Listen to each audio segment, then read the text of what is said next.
Hey, welcome back to the Risers Hub podcast where wellness, empowerment, and personal growth live. It's your girl, Nicole, and I'm back. I know I have not been on the podcast grind for the past couple of months. It's been a little crazy. But before I get started and start sharing why it's been crazy, I just want to share something with you. As you know, I love health and wellness. I have a passion for creating experiences, building communities, and uplifting others through movement, mentorship, and storytelling. I enjoy bringing you information and stories that you can take back to your own personal hubs and share, discuss, and use to create what you consider a healthy lifestyle. I am not here to tell you what to do, but I would love to be your partner in crime with you and cheer you on to be your best self today, tomorrow, and in the future, whatever that means to you. And the fact that you're here listening to my podcast, I really appreciate you, and I hope you share this podcast with others. Now, as I mentioned, I have not been on the podcast grind for some time, and if you're a consistent listener, I just want to apologize. With my new schedule, yes, I have a new schedule, and trying to keep up with everybody, my friends, my family, and everything in the news, like many of you, I'm tired. So by the time it's time to record this podcast, I am pooped, I'm exhausted, and I have no energy. And I don't want to bring that to this space. But of course, it doesn't stop me. You can find me on Instagram, LinkedIn, and therisershub.com, where I'm sharing wellness tips, reposting some amazing podcasts from this past year, and blogging, trying to keep up with my love for writing. For the month of November, I shared blog posts on diabetes awareness and Native American Heritage Month. Again, head over to therisershub.com/blog to check out more. Also, don't forget there are free goal-setting sheets, guides, and booklets that you can download from therisershub.com/resources. Now, back to the podcast. Can you believe, and you know what I'm going to say, I say this at the beginning of every month, can you believe we are in the month of December? December is all about reflection and growth, the holidays, and our winter wellness. It's hard to stay on top of our wellness game when it's cold outside and there's hot mac and cheese in the oven. Did I just share that? So we will talk about all that in upcoming podcasts, but today I want to talk about reflection and growth. Reflecting on this year, I know a lot of us who feel completely hopeless, and we all are looking for answers, from the violence that we're seeing on TV to the loss of jobs, inflation, and with the anger that people are carrying everywhere. It's a lot to take in. A few weeks ago, a good friend of mine DM'd me, and she was sharing how upset she was with everything going on and wanted to know why everything was happening. Why was everything happening to us? Now, we're going to get more into detail about this particular DM on a future podcast with writer Carla Bernberg. But what I did with that DM, I'm going to quickly talk about it, is that I pushed back a little bit and I asked my friend, why not us? What makes us, the people during this time, any more special than those who paved the way for us in the past? I mean, things are technically better in the world, right? When it comes to resources and technology, why do we feel so hopeless and out of sorts? There are people before us who actively fought for our rights in so many ways. Why can't we do the same? Are we waiting for someone to save us? I don't know, but I will leave you with those questions and decide how those questions fit into your life and how you can answer them at the level in which you're operating. Then I'm hoping that you take action to make things better, not only for yourself, but for your community and others. Now, in a wellness standpoint, it goes back to breaking down big chunks of personal responsibilities into small, bite-sized pieces and doing what we can with what we have. Here's what I mean. First, it's taking one day at a time. Second, it's making sure you take care of yourself by slowing down, taking a deep breath, and thinking through all the things that are being thrown at you. 3, it's again taking care of yourself to have the strength to take care of others. And 4, it's giving where people need resources, support, and community. And having listed those 4 things, I know there is so much happening in the world, it can be overwhelming. So I suggest finding something that really tugs at your heart and take a stand by donating, protesting, rallying, and just taking some type of action for what's right. Let's get back into reflections. In the past few days, I've been really thinking about time and how time waits for no one. 2025 has been a roller coaster ride for everyone, and dare I say, a turbulent one for many of us. I also think about time when I'm in a conversation and people ask me about my daughters and how old they are and what they're up to. And my mind immediately starts spinning and scrolling back and forth like a time machine. It's like nothing has happened, but everything is happening. So I would love to share 5 things I've been reflecting on and how I hope I'm growing and learning from this year's reflections. For every topic I share with you, I have questions for you, the listener, the same questions I've asked myself in order for me to make sense of it all. I hope you jot each question down and start to think about your experiences this year. This is your life. You have to take control of it. And these questions hopefully will help you make some sense of things that happened to you this year. So let's jump right in and find what works for each of us. Reflection number 1, not being vocal enough for myself. Yeah, one thing I've learned about myself earlier this year is not being vocal for myself. Yep. And I'm the one who talks about being an advocate for your health and wellness when we're talking about our wellness journey. I've lost a lot at the beginning of the year, and it's only because I was not advocating for myself and I wasn't being truthful with myself.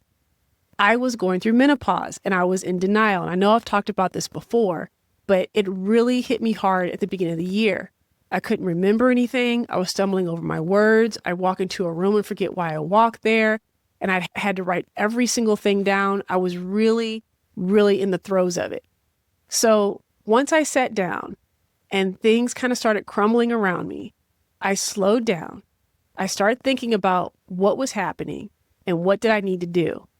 And I start asking the questions that I ask my audience on how to be an advocate for yourself. So I wrote a list of things that were happening to me. I found a doctor who would listen to me, and we found a solution to my problem. And within a week, I was back to being not necessarily my old self again, but being on top of things. So here are 2 questions that I have for you. The first one, when was the last time you stayed silent even though something didn't feel right?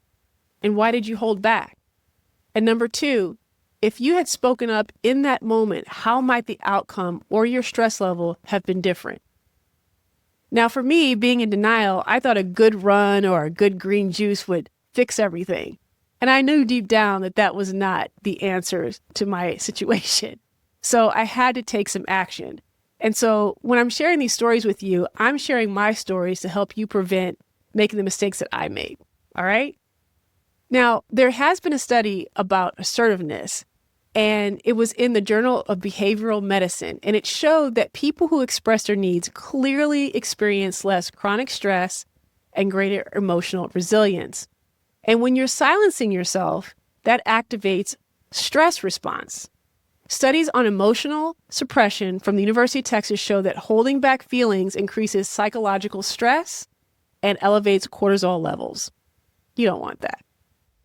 All right, reflection number 2, believing that being nice in every situation works. It doesn't. I want to be known as a nice person, not to impress anyone, but I've learned over the years that what I do can directly affect someone else's day. About 10 years ago, someone from my high school, when the dinosaurs roamed the earth, DM'd me through Facebook and told me that I was the only person that made him feel like he was being seen, simply because I spoke to him by name in the hallways between classes. That stuck with me for years, and it made me realize that my behavior can affect others.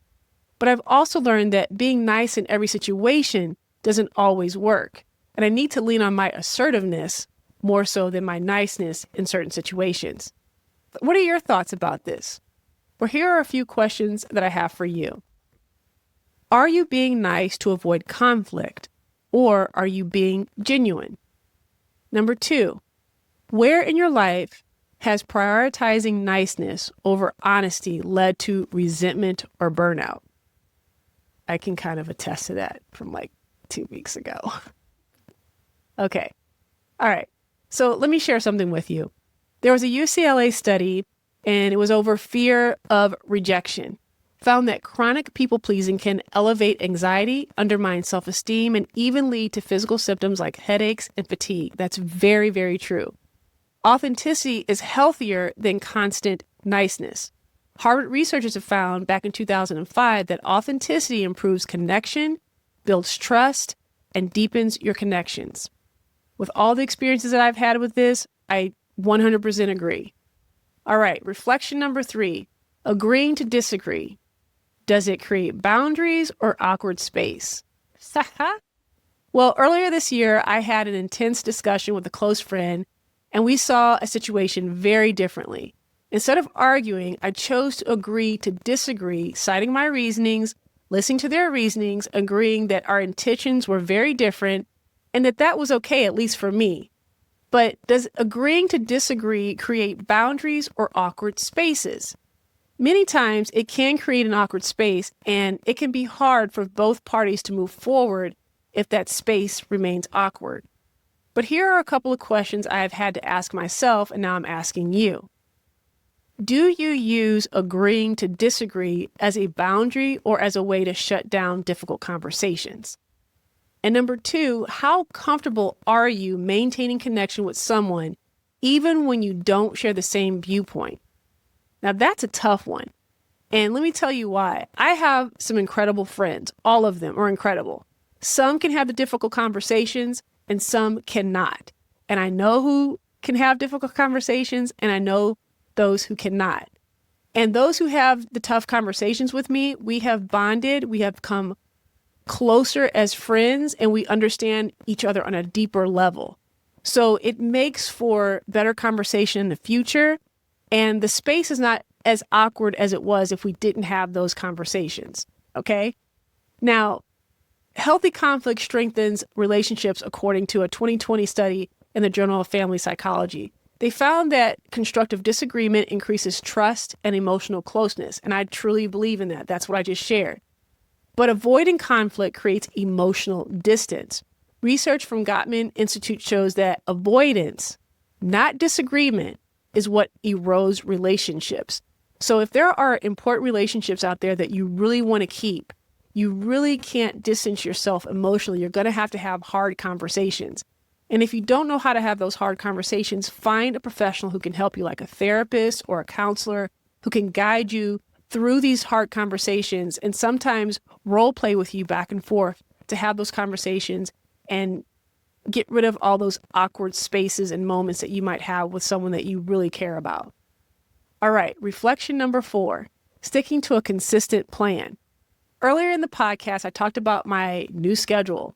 What I love about my new schedule is that it is consistent. I have a solid morning and evening routine that allows me to have clear boundaries and a structured lifestyle.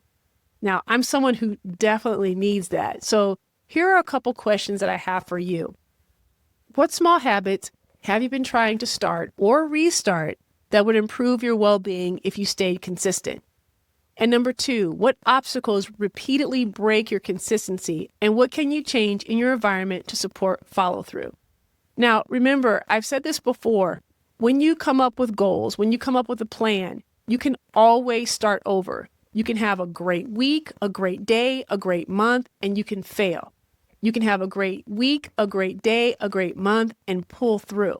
It doesn't matter where you are, keep going. Keep your eyes focused on the prize. Stick to a consistent plan. Now, according to a study in the European Journal of Social Psychology, consistency more than effort predicts habit formation.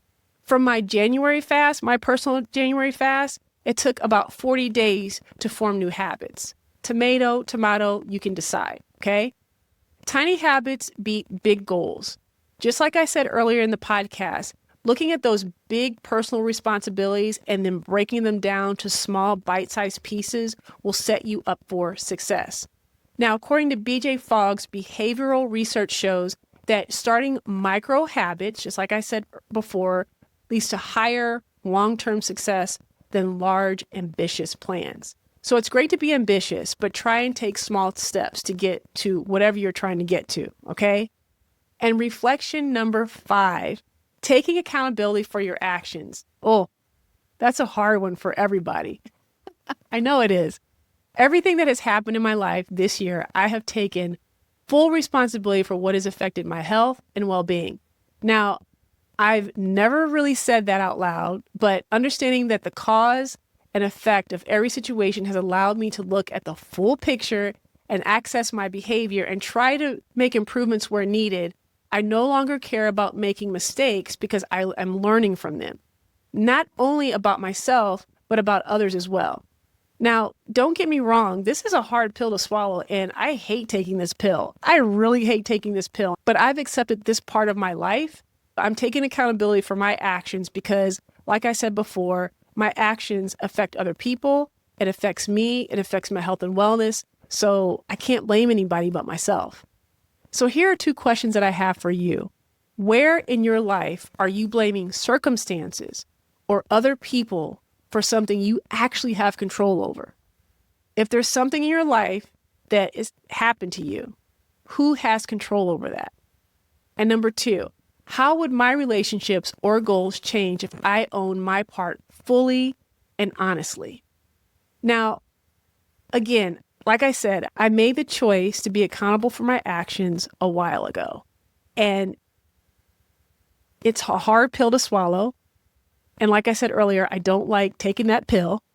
But the relief that I have of owning up to my own mistakes and my own actions, it helps me own myself and that nobody else can own me. And that's a great feeling to have. So just consider it and just try it out on maybe a small aspect of your life and see how it makes you feel. Accountability improves your mental health. Research in Personality and Social Psychology Bulletin found that people who take responsibility for their actions have higher psychological well-being and better emotional regulation. I'm looking for good emotional regulation and well-being for myself every single day. And second of all, self-accountability reduces anxiety.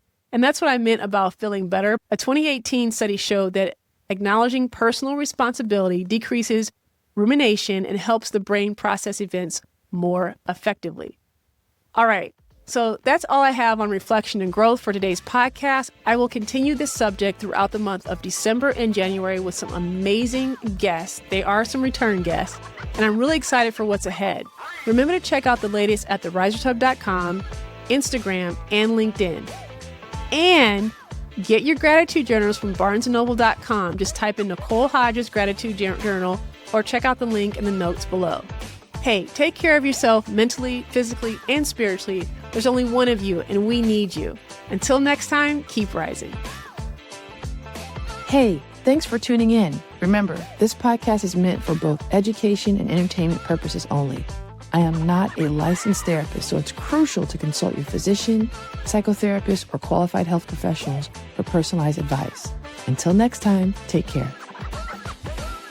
If you're enjoying this podcast, I would like to ask you to please subscribe, like, and share.